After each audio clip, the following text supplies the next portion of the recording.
Hello everyone, welcome back to online study on. देखिए, ancient history का हमारा 250 में एमसीक्यू का सीरीज चल रहा है, जिसमें आपको ऑलरेडी 2 सेट कराए जा चुके हैं। और आज हम लोग बात करने वाले हैं सेट नंबर 3, जिसमें हम लोग 35 इंपॉर्टेंट एमसीक्यू देखेंगे और उसका अच्छे से एक्सप्लेनेशन भी देखने वाले हैं। अगर आप इस वीडियो को अच्छे से देखोगे तो करीब आपको 100 से ज़्यादा क्वेश्चन देखने को मिलेगा, क्योंकि एक्सप्लेनेशन में बहुत सारी चीज़ें छिपी हुई हैं। और मैं आपको आज एक छोटा सा चैलेंज देता हूँ कि आप 35 में से सिर्फ 15 क्वेश्चन सही करके दिखाओ। देखते हैं कितने लोग इस चैलेंज को एक्सेप्ट करते हैं और कितने लोग इस चैलेंज के साथ कंप्लीट करते हैं। तो चलिए फिर शुरू करते हैं और देखते हैं कि आप कितना सही कर पाते हैं। अगर आपने वीडियो देखना स्टार्ट किया तो मैं मान लेता हूँ कि आपने चैलेंज को एक्सेप्ट किया, अदरवाइज़ आप वीडियो को यहीं पे छोड़ के जा सकते हैं। सबसे पहला प्रश्न ये कि ऋग्वैदिक काल में वाजपति होता था। ऋग्वैदिक काल में वाजपति कौन होता था? तो यहाँ पे देखिए, सही आंसर हमारा बनेगा ऑप्शन ए, गोचर भूमि का अधिकारी। ऑप्शन ए को टिक करेंगे। इसके बारे में हम एक्सप्लेनेशन यहाँ पे देख सकते हैं कि ऋग्वैदिक काल में वाजपति जो होते थे वो गोचर भूमि के अधिकारी होते थे, जबकि ग्राम के मुखिया को ग्रामीणी कहा जाता था। ठीक है। सेकेंड क्वेश्चन ये बनता है कि किस अभिलेख से ज्ञात होता है कि आर्यों की एक शाखा ईरान से आए थे? ईरान से भारत आए थे। ईरान से भारत आए थे। तो किस अभिलेख से ज्ञात होता है कि आर्यों की एक शाखा ईरान से भारत आए थे? तो सही आंसर यहाँ पे बनेगा ऑप्शन सी, यानी कि कस्सी अभिलेख से प्राप्त होता है। कस्सी अभिलेख, यहाँ पे हम देखेंगे कि कस्सी अभिलेख जो कि 1600 ईसा पूर्व, इस अभिलेख से यह ज्ञात होता है कि ईरानी जो थी आर्यों की एक शाखा थी जो कि भारत में आए थे ईरान से। ठीक है। चलिए, इसके बाद क्वेश्चन नंबर 3 पे नजर डालिए। आर्यों के संदर्भ में निम्न कथन पर विचार करिए। आर्यों के संदर्भ में निम्न कथन पर विचार करिए। 3 पॉइंट्स यहाँ पे दिया गया, तीनों में से बताना है कि क्या गलत है। ध्यान से, क्या गलत है। तो चलिए हम एक एक करके पढ़ते हैं।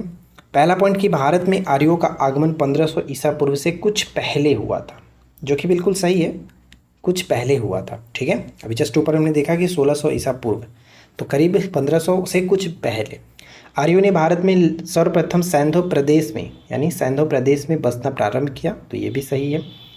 आर्य शब्द श्रेष्ठ वंश को इंगित करता है। आर्य जो शब्द है श्रेष्ठ वंश को इंगित करता है, तो यहाँ पे तीसरा भी सही है। तो कोई भी गलत नहीं है, उपरोक्त में से कोई भी नहीं। यहाँ पे हम टिक करेंगे, ऑप्शन डी को टिक करेंगे। ठीक है। देखिए, इसके बारे में एक्सप्लेनेशन भी हम यहाँ पे पढ़ेंगे कि भारत में आर्यों का आगमन 1500 ईसा पूर्व से कुछ पहले हुआ था। भारत में उन्होंने सर्वप्रथम सैंधो प्रदेश यानी पंजाब और अफगानिस्तान में बसना प्रारंभ किया। इस प्रदेश में बहने वाली 7 नदियों का जिक्र हमें ऋग्वेद से मिलता है। ये नदियाँ 7 जो हैं आप देख सकते हैं। आर्य शब्द श्रेष्ठ वंश को इंगित करता है। क्लासिकीय संस्कृत में आर्य शब्द का अर्थ होता है एक उत्तम व्यक्ति। एक उत्तम व्यक्ति। क्वेश्चन नंबर 4, निम्न में से किस ग्रंथ में सबसे पहले वर्ण शब्द का जिक्र मिलता है? वर्ण शब्द मिलता है। किस ग्रंथ में सबसे पहले वर्ण शब्द मिलता है? तो राइट आंसर होगा ऋग्वेद में। ठीक है, ऋग्वेद में सबसे पहले वर्ण शब्द मिलता है। यहाँ पे हम पढ़ेंगे कि ऋग्वेद में आर्य वर्ण एवं दास वर्ण का उल्लेख मिलता है। सर्वप्रथम ऋग्वेद के 10वें मंडल में वर्णित पुरुष सूक्त में 4 वर्णों की उत्पत्ति का वर्णन मिलता है। ये 4 वर्ण ब्राह्मण, क्षत्रिय, वैश्य और शूद्र। शूद्र शब्द का उल्लेख सर्वप्रथम यही मिलता है। यह कर्म के आधार पर विभाजित करता था। ठीक है। नेक्स्ट देखिए, ऋग्वेद को किस ईरानी ग्रंथ के समान माना जाता है? ऋग्वेद को किस ईरानी ग्रंथ के समान माना जाता है? तो Jain Avesta, option A correct होगा। जैन अवेस्ता को ईरानी ग्रंथ के समान माना जाता है।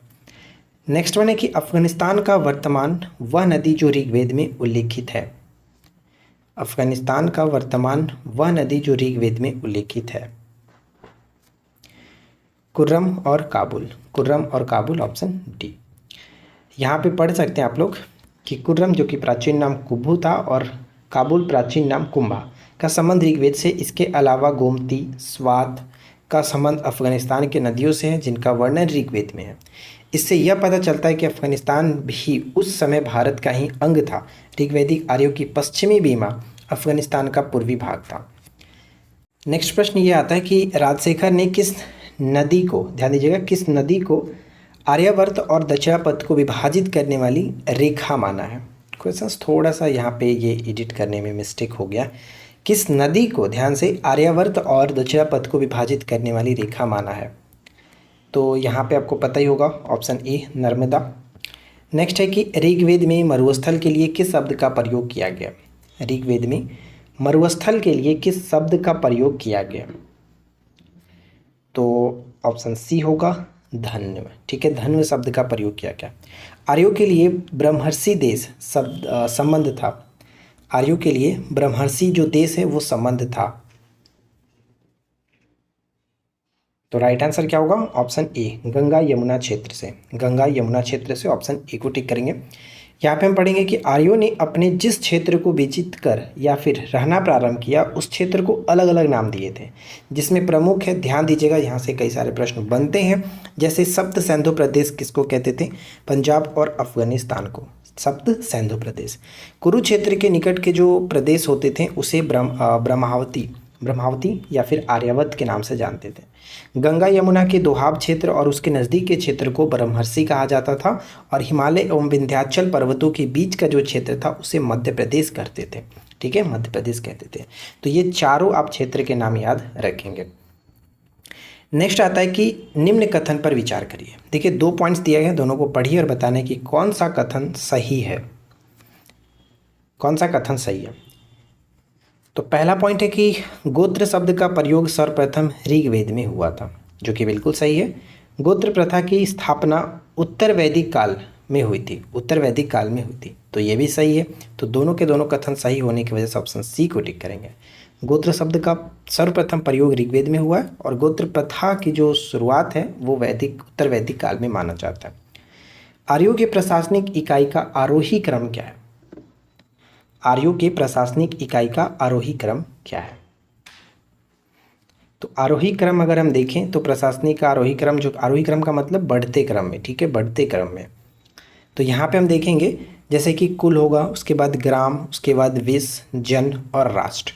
तो करेक्ट आंसर हमारा बनेगा ऑप्शन डी, जो कि ये हमारा आरोही क्रम बनता है। निम्न से कौन सा वेद गद और पद दोनों में है? गद और पद दोनों में है, वो कौन सा वेद है? 4 वेदों में से गद और पद दोनों में है, वो आपका यजुर्वेद होगा। यज्ञ का जो उल्लेख है वो इसी में आता है, यजुर्वेद में। दूसरा वेद माना जाता है। महाजनपदों के संदर्भ में निम्नलिखित में से कौन सा कथन सत्य है? तो देखिए ध्यान दीजिए, महाजनपदों के संदर्भ में निम्नलिखित में से कौन सा कथन सत्य है? तो पहला पॉइंट क्या कह रहा है? 16 महाजनपदों का उल्लेख बौद्ध धर्म के अंगुत्तर निकाय से प्राप्त होता है, बिल्कुल सही है। सेकेंड है कि गंधार महाजनपद की राजधानी तक्षशिला थी, जो वर्तमान में पाकिस्तान में स्थित है। तो यहाँ पे देखें तो दोनों के दोनों पॉइंट सही है, इसलिए सी को टिक कर सकते हैं। 1 और 2 दोनों सही है। नेक्स्ट आता है कि जैन ग्रंथ के अनुसार, जैन दर्शन के अनुसार जिना शब्द का अर्थ क्या होता था? जिना शब्द का अर्थ क्या होता था? जिना शब्द का अर्थ विजेता, ठीक है, विजेता होता था। यहाँ पे आप सी को टिक करेंगे। नेक्स्ट है कि अणुव्रत सिद्धांत का प्रतिपादन किसने किया? अणुव्रत सिद्धांत का प्रतिपादन किसने किया? देखते हैं आप 15 क्वेश्चन सही कर पाते हैं कि नहीं। अणुव्रत सिद्धांत का प्रतिपादन किया गया था किसके द्वारा? तो जैन धर्म में, जैन धर्म ने किया, ऑप्शन सी को टिक करेंगे। अथर्ववेद को अन्य किस नाम से जाना जाता है? अथर्ववेद को अन्य किस नाम से जानते हैं? यानी जो चौथा वेद है, अंतिम वेद है, उसे किस नाम से जानते हैं? उसे महिवेद, ब्रह्मवेद और भौसज्य वेद, यानी उपरोक्त सभी होगा, ऑप्शन डी को टिक करेंगे। उपरोक्त सभी नामों से जाना गया। इसके बाद नेक्स्ट आता है कि राष्ट्रीय भावना का सुदृढ़ प्रतिपादन सर्वप्रथम किसमें देखने को मिलता है? राष्ट्रीय भावना का सुदृढ़ प्रतिपादन सर्वप्रथम किस वेद में देखने को मिलता है? तो वो हमारा चौथा वेद होगा, अथर्ववेद में, ठीक है। जादू टोना वशीकरण ये सब आपका इसी में आता है। यहाँ पे पढ़ सकते हैं कि अथर्ववेद के भूमि सूक्त के द्वारा राष्ट्रीय भावना का सुदृढ़ प्रतिपादन सर्वप्रथम इसी वेद में हुआ। इस वेद में सभा एवं समिति को प्रजापति की 2 पुत्रियां कहा गया। अथर्ववेद एकमात्र ब्राह्मण साहित्य गोपद ब्राह्मण है। इसके बाद हमारा अगला जो प्रश्न है कि वेदत्रयी में शामिल होते हैं, वेदत्रयी। तो ध्यान दीजिएगा, वेदत्रयी हम कहते हैं जो प्रारंभिक 3 वेद हैं, जैसे कि ऋग्वेद, यजुर्वेद और सामवेद, इन तीनों वेदों को संयुक्त रूप से हम वेदत्रयी कहते हैं। तो यहाँ पे करेक्ट होगा ऑप्शन ए। अगला प्रश्न कि निम्नलिखित कथन पर विचार करें। दोनों पॉइंट्स को पढ़िए और बताइए कि सही उत्तर क्या होगा, सही कथन क्या होगा। तो पहला पॉइंट ये कह रहा है कि कुरनूल गुफाओं के आसपास राख के निशान पाए गए थे, जो कि बिल्कुल सही है। कुरनूल गुफाओं के आसपास राख के निशान पाए गए। चूना पत्थर से बने उपकरण कर्नाटक के हुंगसी में पाए गए, तो ये भी सही है, कर्नाटक के हुंगसी में। तो दोनों कथन सही होगा, यहाँ पे सी को टिक करेंगे। 1 और 2 दोनों सही है। ज्ञान प्राप्ति से पूर्व भगवान महावीर का नाम क्या था? ज्ञान प्राप्ति से पूर्व भगवान महावीर का नाम क्या था? तो यहाँ पे हम वर्धमान को टिक करेंगे, ऑप्शन ए। गौतम बुद्ध को एक देवता का स्थान निम्न में से किस राजा के समय में प्राप्त हुआ? ध्यान दीजिए, गौतम बुद्ध को एक देवता का स्थान जो है किस राजा के समय में प्राप्त हुआ था? तो यहाँ पे कनिष्क के समय में, चौथी बौद्ध संगीति इनके समय में थी, कश्मीर के कुंडल वन में। निम्नलिखित में से कौन सा नौपाषाण स्थल बोलन दर्रे के पास उपजाऊ मैदान में स्थित है, जो ईरान में सबसे महत्वपूर्ण मार्गों में से एक है? बोलन दर्रे के पास उपजाऊ मैदान में स्थित है, जो ईरान में सबसे महत्वपूर्ण मार्गों में से एक है, वो आपका मेहरगढ़, जो कि बलूचिस्तान में। अगला है कि सिंधु घाटी सभ्यता के बारे में निम्नलिखित में से कौन सा कथन सही है? सिंधु घाटी सभ्यता के बारे में कौन सा कथन सही है? देखिए, सिंचाई के कुछ प्रकार के साक्ष्य मिले हैं, सही नहीं है, ध्यान दीजिएगा, सही नहीं है, यही मिस्टेक होता है, सही नहीं है। तो साक्ष्य मिले, ये बिल्कुल सही है। सिंधु सभ्यता में कढ़ाई वाले वस्त्र अज्ञात थे, तो यहाँ पे मैं आपको बता दूं कि ये देखिए, ये पॉइंट गलत है। कढ़ाई वाले वस्त्र अज्ञात थे, ये पॉइंट गलत है। और कई शहरों में नालियाँ ढकी हुई थी, ये सही है। मोहनजोदाड़ो, हड़प्पा और लोथल में भंडार गृह थे, तो यहाँ तक तो सही है, लेकिन गलत ऑप्शन बी होगा। तो मैं आपको बता दूं, यहाँ पे एक्सप्लेनेशन पढ़ेंगे तो आपको अच्छे से क्लियर होगा कि मोहनजोदाड़ो से प्राप्त एक महत्वपूर्ण व्यक्ति की पत्थर की मूर्ति, उसे कढ़ाईदार वस्त्र पहने हुए दिखाया गया है।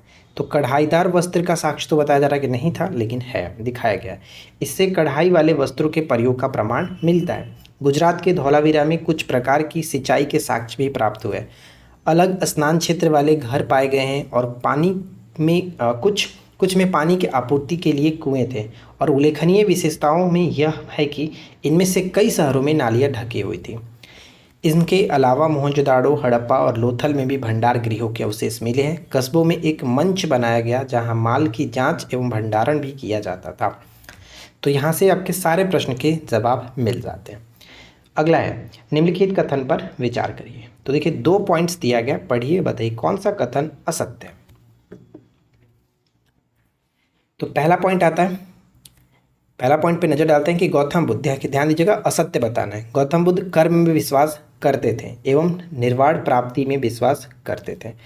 तो यहाँ पे हम देखेंगे तो हमें असत्य बताना है। तो पहला पॉइंट तो बिल्कुल सही है, गौतम बुद्ध जो है वो कर्म में विश्वास करते थे, साथ ही साथ निर्वाण प्राप्ति में भी विश्वास करते थे। महावीर स्वामी कर्मवाद में विश्वास करते थे, लेकिन पुनर्जन्म में नहीं। तो यहाँ पे देखिए, ये पॉइंट गलत है, क्योंकि जैन धर्म में क्या होता था कि कर्मवाद और पुनर्जन्म दोनों में विश्वास किया जाता था। तो यहाँ पे हम गलत कह सकते हैं, ऑप्शन बी, जो कि गलत है। ऑप्शन बी को टिक करेंगे, ये पॉइंट हमारा गलत होता है। यहाँ पे पढ़ेंगे कि गौतम बुद्ध कर्म में विश्वास करते थे एवं निर्वाण प्राप्ति में भी विश्वास करते थे। महावीर स्वामी पुनर्जन्म एवं कर्मवाद दोनों में विश्वास करते थे।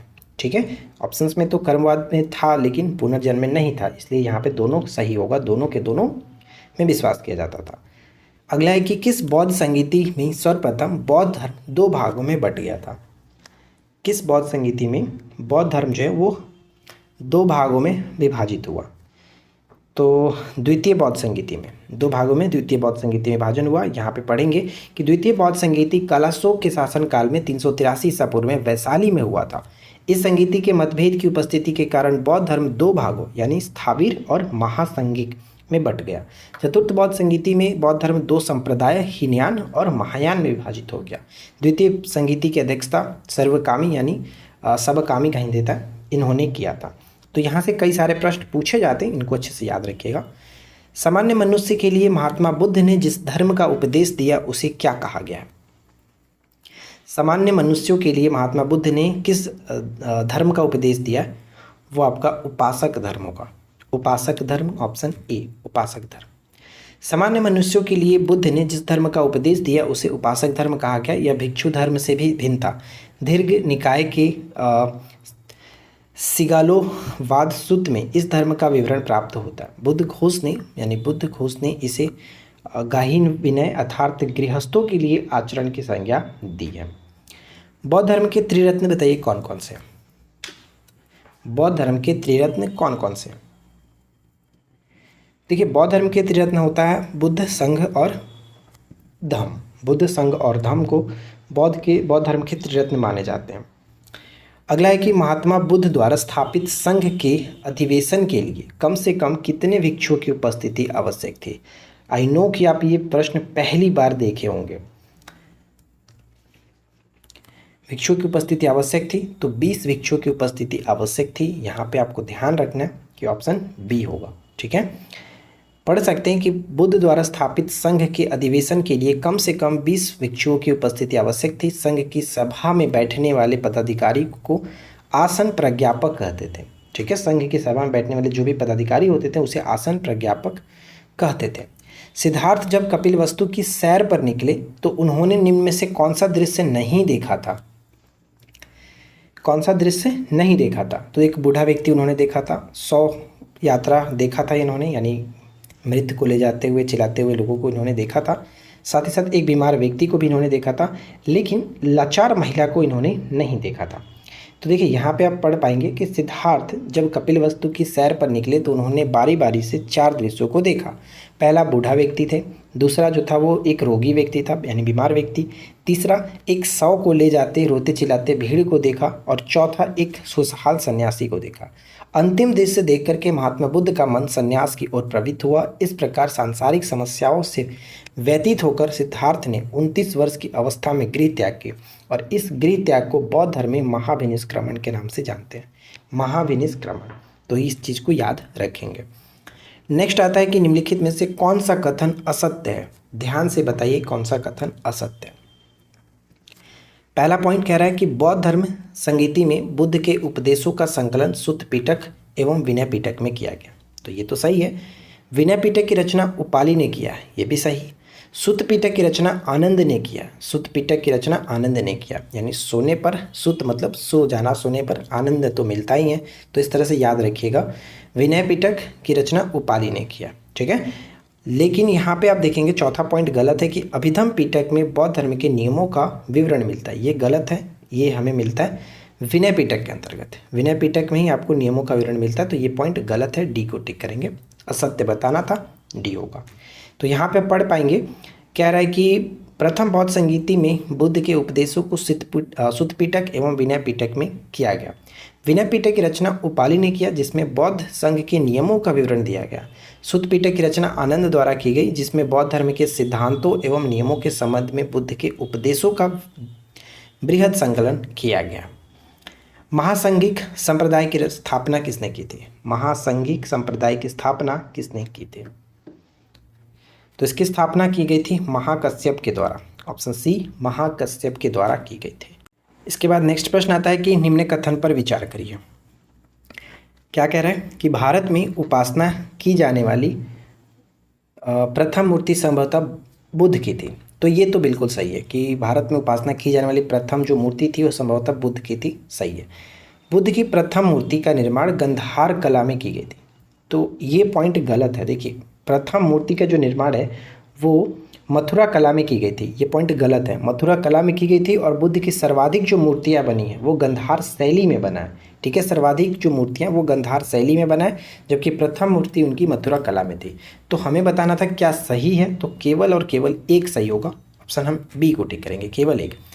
यहाँ पे हम पढ़ पाएंगे कि भारत में उपासना की जाने वाली प्रथम मूर्ति संभवतः बुद्ध की थी। बौद्ध धर्म के महायान शाखा द्वारा बुद्ध मूर्ति की पूजा की जाती है, यानी महायान शाखा के द्वारा।